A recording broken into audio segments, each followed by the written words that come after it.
Well, thank you guys for hanging around for us low-level guys at the state and the municipal level, and thank you for being here. But Charlotte, thank you for your leadership. I'm going to do a lot of thank yous that already happened, but I think it's really important to thank Charlotte and Jake for the hard work they've done to make this a great event. So let's give them a round of applause. And I'm going to give another shout out to the College Republicans from Gettysburg College. Look, I mean, Gettysburg College, there's College Republicans here from Gettysburg College. Let's give these guys a round of applause. See, look, there are young conservatives out there. There are young Republicans out there. We need to embrace them. I'm so glad they're here to hear from like-minded folks to realize that Gettysburg, aside from the college, there are a lot of Republicans in this area. So thanks for being here, guys. Look, Dan cannot be here. He got caught up in some weather-related stuff, so it'll be a short night now. So that's good. No. Dan sends his regards, but look, it's a different day in Harrisburg now, right? We have a new governor. We are in the minority by one vote. The Senate is still controlled by Republicans, but it's a new time in Harrisburg. So. It's not the same, right? We aren't in control of the calendar. We can't, we're more in a defensive mechanism. It's a little more difficult. The Democrats are trying to learn how to lead, and they're talking about things like, I don't know, transgenderism. So I sit on the Appropriations Committee. I'm the vice chair of the Appropriations Committee, and this week we've been in budget hearings, and we had the Department of Corrections in front of us, and instead of asking budget questions, things like, this is the third biggest cost driver of our budget every year. Things like, how are we going to get people out of prisons and be productive citizens in our society? How are we going to reduce violence in our prisons? How are we going to protect our prison guards, protect those folks that are defending our prisons? The questions we get from the Democrats are, what is your transgender policy? How do you determine where to put people in different places in the prison? These are the questions that are getting asked by Democrats. And look, it doesn't matter where you stand on that issue, and look, I could get up here and pontificate a long time about that issue, but how does that have anything to do with our state budget? How does that have anything to do with any reality of where we live? And you know how many people it affects? 38 people in our prisons. 38 people. So we're asking questions to get political highlights that have nothing to do with our state budget. So that's what leadership under Democrats is right now in Harrisburg.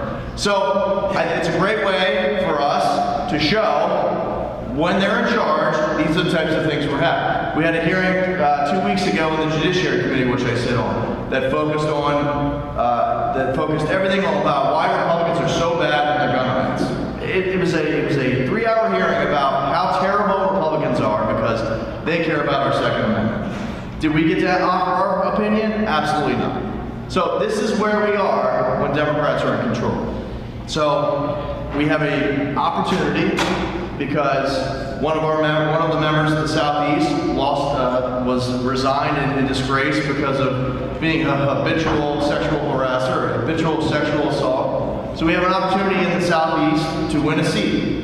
Katie Ford's our candidate. She is an outstanding candidate, a veteran, a educator, a mom, a fantastic candidate. And I know you guys are thinking of like, well, who's Katie Ford? Well, Katie Ford is the difference between us and the majority.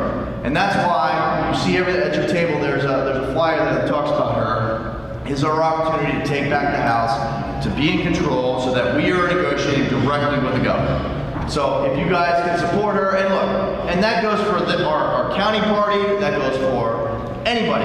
It's not always about money. Look, we care if you can support us financially, our party, our county, Charlotte, the work they're doing here, that's awesome. But you guys are also the grassroots. You guys are also the hard worker bees that are going out, pounding doors, meeting constituents, meeting folks at their doorsteps, giving folks what we are as Republicans because we have a winning message.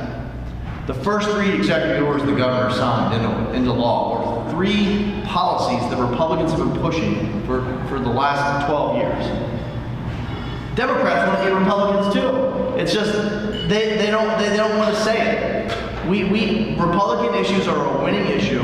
It's something we're going to continue to work at. We need your support. We need your help. And I know this used to be kind of a legislative forum, so I'm going to pivot a little bit because I don't want to bloviate here forever. I want to take let's take at least 2 questions because I know this used to be a legislative forum. So I'm going to open up to 2 questions so that we can at least do that because I know we used to have kind of a legislative forum. So 2 quick questions about what's going on in Harrisburg. Come on, I know you guys have questions. Go for it. There's actually some bills that were written on the chalkboards now. All right, we got one over here. Sick. Well, actually, with the Ohio Pennsylvania trails and railmen and burning of all the chemicals and the continuation of illness with all the people up there, and still despite us being involved in the coalition, everybody getting sick, in fact, these podcasters that went there, the whole team got sick after they left. What is our governor, because it was stated that he was on the line with the league.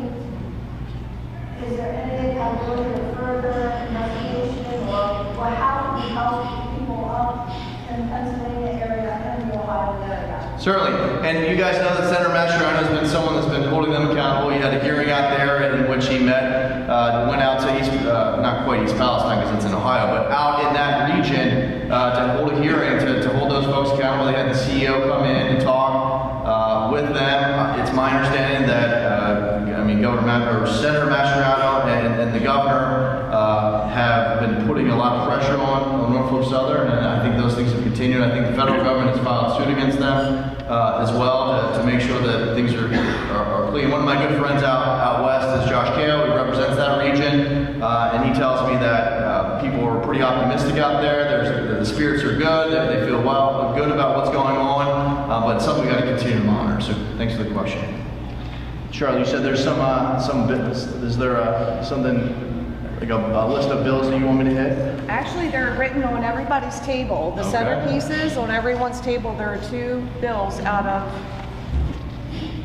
All right, I better know what these are. You should.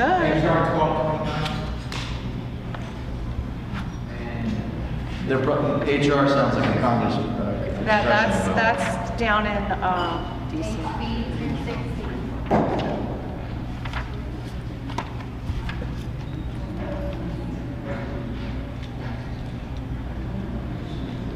Is this the one that's called? So HB 216.